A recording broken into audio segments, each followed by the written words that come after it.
Je voudrais qu'on parle de cette autre affaire de la journée, cette ressortissante russo-américaine qui a été arrêtée. Là encore, le mot trahison pour trahison. Une vidéo diffusée par l'agence d'État RIA Novosti montre une jeune femme, donc vous le voyez, en doudoune blanche.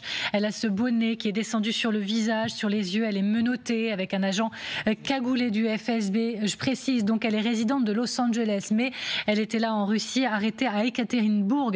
Elle est accusée précisément d'avoir récolté des fonds au profit d'une organisation ukrainienne. Là, je cite les Russes, qui les utilisaient ensuite pour acheter des moyens médicaux tactiques. Voilà encore une fois ce que disent les Russes, des équipements, des armes, des munitions pour les forces armées de l'Ukraine.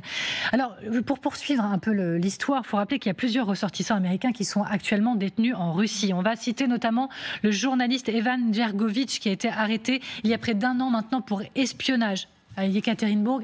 Également, il rejette, je le précise, ces accusations. On peut citer, et vous le voyez aussi, l'ex-marine américain Paul Whelan, emprisonné en Russie depuis 2018 en ce qui le concerne. Lui aussi rejette des accusations d'espionnage et ça lui a valu 16 ans de prison. Ils font l'objet, ces hommes que je viens de citer, de demandes de négociation pour un échange avec d'autres prisonniers. Est-ce que cette jeune femme, il faut être très clair, il faut la voir comme une monnaie d'échange pour Vladimir Poutine ? Oui, vu que les Russes se fréquentent de plus en plus, ils ont toujours fréquenté les Iraniens, mais de plus en plus, la politique des otages a porté ses fruits. Mais la basketteuse américaine qui avait été arrêtée à l'aéroport parce qu'elle avait une cigarette électronique de cannabis a été échangée contre l'un des plus grands vendeurs d'armes du monde. Il y a même eu un film sur lui, ce qui paraît absolument disproportionné. Donc bien sûr que ça peut jouer. Mais c'est aussi une manière pour les Russes de montrer les muscles et de montrer leur capacité de nuisance et que nul ne leur échappera et que vous pouvez être de nationalité américaine et être en règle sur le territoire russe, vous pouvez être arrêté, comme vous pouvez être tué n'importe où. Et ils l'ont toujours fait. Je veux dire, c'est quand même pas le premier cas, l'empoisonnement qu'il y avait eu à Londres de gens de défection. Je veux dire, ils ont beaucoup de bureaux d'administration, de bureaucratie qui ne travaillent que sur ça. Donc il y a évidemment une politique des otages, mais politique des otages qui est que tous les autocrates, que toutes les dictatures utilisent. C'est quand même très pratique. On a vu comment la Belgique s'est couchée devant l'Iran avec quelqu'un qui avait quand même prévu un attentat.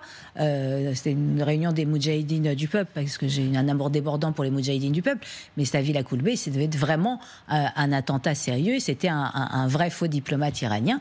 Mais les Belges l'ont condamné, puis libéré pour récupérer 3 Belges. Donc tout le monde finit. Et c'est pour ça, c'est que faut vraiment répéter ça, c'est que cette habitude de paix, ce vautrage même, je dirais, dans la paix, nous a totalement immunisés contre la guerre et la réalité, la violence de la guerre et du fait qu'à un moment, le sacrifice, ça fait aussi partie de la guerre et qu'on peut pas, là, il faut échanger personne, parce que là, Poutine est en position de force absolument dramatique et qu'on n'arrive toujours pas à intégrer que si l'Ukraine perd, c'est pas si là on est dans une guerre de position, ils vont être en défense, etc. Ils sont en position, ils font le dos rond, ils sont en position défensive, mais si l'Ukraine perd, alors là pour le coup le symbole est fort, c'est l'Occident, l'Europe qui perd. Et au contraire des Américains, nous on est très très voisins de la Russie. Alors pour continuer encore une fois d'en parler, je vous propose de réécouter Alexander Makogonov encore une fois, interrogé il y a quelques minutes sur ce plateau, le sort de la ressortissante américaine ou encore du pilote que nous évoquions il y a quelques instants. En somme, pour résumer le message, il méritait ce qui leur est arrivé. Regardez. Non, mais cette femme qui a récolté des fonds pour l'armée ukrainienne, elle savait très bien qu'en Russie, c'est considéré comme un crime. Donc là, elle a ce qu'elle mérite. En ce qui concerne ce personnage qui ne mérite même pas un commentaire, là, celui qui a été tué en Espagne, je ne sais pas, ça reste à confirmer parce que les informations sont très contradictoires de la part des autorités espagnoles, mais en tout cas, vous savez que les traîtres, ils finissent toujours très mal, et toute l'histoire le montre. Judas qui s'est suicidé, il s'est pendu, Brutus qui s'est jeté sur son propre épée et Pierre Laval qui a été fusillé. Donc là, il a choisi son destin. Aniva. Je ne suis pas étonnée de la façon dont Alexander Makogonov parle des 2 personnes en question. Évidemment, comment voulez-vous qu'il ne peut avoir que une expression négative vis-à-vis de ce fameux traître, de celui qui a fait défection pour les Ukrainiens. Quant à cette jeune femme, je pense que ça n'est pas comparable évidemment au traître militaire. D'abord, elle elle est russo-américaine, donc elle n'est pas comparable non plus à Evan Gershkovitch, qui est ce journaliste américain, qui lui va visiblement être une monnaie d'échange, puisque Vladimir Poutine ne s'en est absolument pas caché lors de son interview à l'ex-journaliste, je ne l'appelle pas un journaliste, Tucker Carlson, l'ex-star de Fox News, il en a parlé. C'était évidemment, parce que quand vous faites une interview de Vladimir Poutine, ce que je n'ai jamais fait, mais enfin il est clair que vous vous mettez d'accord avec le Kremlin sur les questions. Et donc la dernière question sur laquelle il s'était mis d'accord, c'était la question, et non pas la première, sur cet otage, j'allais dire, ce prisonnier.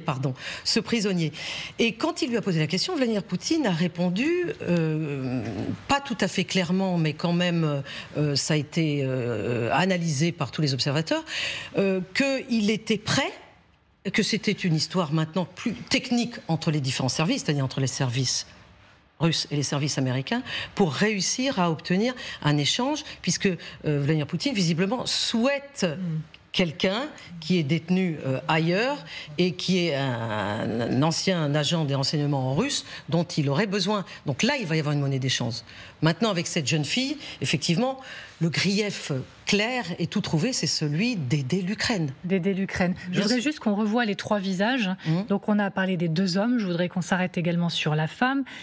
Voilà, Alsou Kourmacheva, elle est moins connue du grand public, mais c'est une journaliste d'une radio Free Europe. Elle devait être libérée, puis elle ne l'a pas été. Elle est aussi binationale, avec également la nationalité américaine.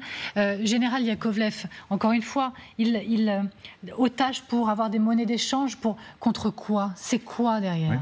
Il y a une chose qui m'étonne, c'est que nous, on a un paquet d'enfants d'oligarques, on a Miss Kabaeva, etc., qui vivent dans le luxe, l'opulence à Megève, à Londres, etc.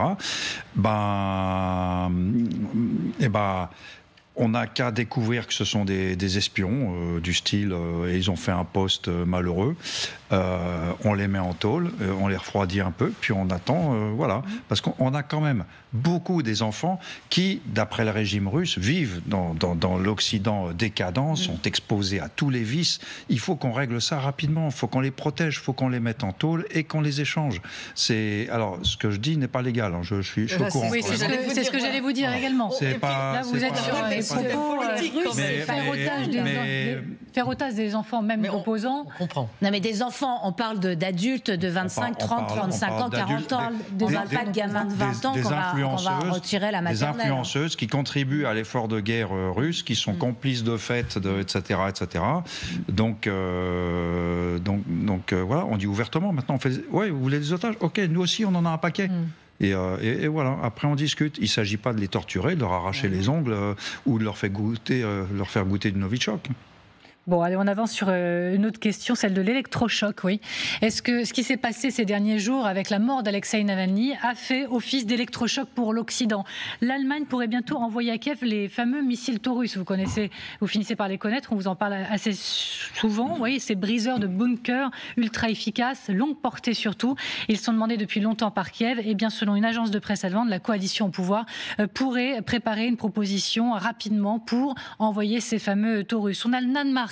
On aurait pu vous en parler dès hier, qui a décidé de faire don de la totalité de son artillerie. Ils en ont besoin, on leur donne. Et puis il y a la Suède. Alors la Suède qui a annoncé son plus grand programme d'aide militaire d'une valeur de 630 millions d'euros. Il comprendra notamment 10 bateaux de débarquement, 20 barques de débarquement, des munitions d'artillerie, des missiles anti-chars, etc., etc. Des verrous sont en train de sauter là, ces dernières heures, précisément après ce qui s'est passé après la mort de l'opposant. Moi j'ai un peu l'impression de déjà vu qu'on a déjà eu sur les 2 dernières années cette même conversation. Attention, on va leur envoyer tel missile, ça y est, on débloque ça, tel pays y va, regardez, là on y va, la Finlande s'y met, tout le monde s'y met, l'Allemagne enfin se décide à envoyer des munitions.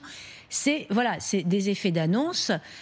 C'est très bien cet électrochoc, mais on n'est pas en économie de guerre. Je veux dire, ça, par rapport à la réalité du terrain, à la réalité militaire, c'est rien du tout. C'est charmant, mais on n'a pas d'économie de guerre, on n'a pas assez d'armement, on n'a pas assez d'usines qui fonctionnent 24 heures sur 24 pour aider les Ukrainiens.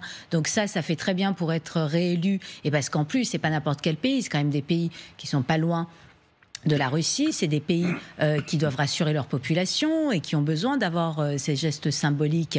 Et moi, je trouve j'arrête pas de dire symbolique, mais on étouffe de symbolisme. Là, il faut de la réalité. La guerre, c'est la réalité. C'est des gens, c'est des actions, c'est des gens qui meurent. Donc, les effets d'annonce, ça fait 2 ans. Ça fait combien de fois on s'est retrouvé à dire alors les chars, on les envoie quand? Tel pays les envoie, l'Allemagne retient, mais nous, on va les envoyer. Mais regardez, la Finlande n'est même pas encore rentrée dans l'OTAN, qu'elle est déjà sur le coup. Oh, merveilleux! Et 2 ans plus tard, on en est où? On est sur une ligne de front figé et sur une Ukraine qui est incapable d'avoir une politique militaire offensive parce qu'elle n'en a pas les moyens.